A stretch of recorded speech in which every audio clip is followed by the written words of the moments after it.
Hey there, cats and kitties. I am the Blues Man, Johnny Blues, and with this video I'd like to talk about Doctor Who once again, relating to that great topic of great companions that never were in the history of Doctor Who. Background characters that for one reason or another stood out to me as potentially having been great possible additions through time and space in the TARDIS with the Doctor on further adventures. And in this particular case, I'm going with three choices from the modern series again, the Series 2 two-parter respectively of The Impossible Planet and The Satan Pit. And these are characters Ida Scott, Danny Bartock, and Zachary Cross Flane, the three respective survivors of that two-parter to do with this sort of giant demon that's, encapsulated down within this impossible planet, as the title suggests.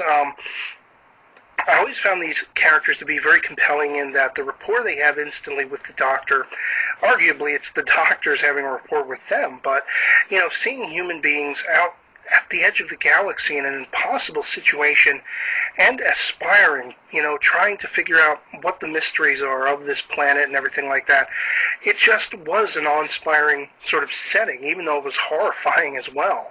But you have these characters by the end, Ida Scott respectively being someone who carries a lot of pathos, a lot of relatability in that I always felt like she was trying to find her place in the universe by seeking out and understanding other things, like she's trying to understand what this pit is deep down in this planet once they uncover it and everything, and trying to understand the black hole and the science of it all.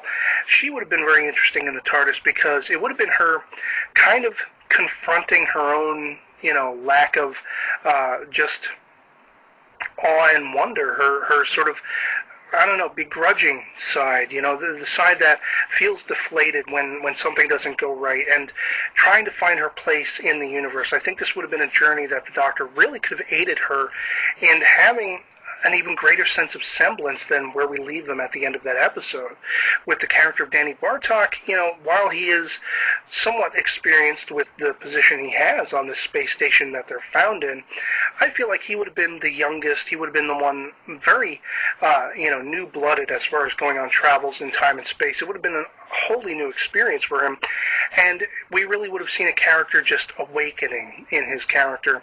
Whereas, kind of contemporary to the Doctor, the Zachary Cross Flane character, he was the commander. He didn't actually want that position. He kind of inherited it because their original captain had passed away or been killed or what have you.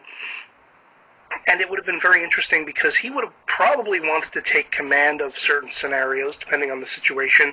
If they happened on a space station that was in their sort of time zone, he probably would have used his credentials, to certain benefits, or perhaps maybe not. Maybe, something bad would have occurred. So I always thought these three characters, for various different reasons, you could have taken them singularly, you could have taken them, maybe 2 out of 3, or even all 3 of them could have been companions in the TARDIS, even though I don't like there to be too much going on in the TARDIS. I think 2 is about as much companions as you should have at any one time.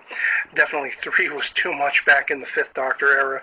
But in any case, I always felt that these characters were lasting characters. They would have brought a lot to the table as they were portrayed by the actors, cast in those roles, as well as the way they were written. You could have gone in a lot of wondrous places with them. So I'd love to hear from you guys in the comments below what you think of these 3 choices from The Impossible Planet and The Satan Pit: Ida Scott, Danny Bartock, and Zachary Cross Flane, respectively. And otherwise, that'll be it for me on this one. Hope this video finds you well, and I'll catch you later. Peace.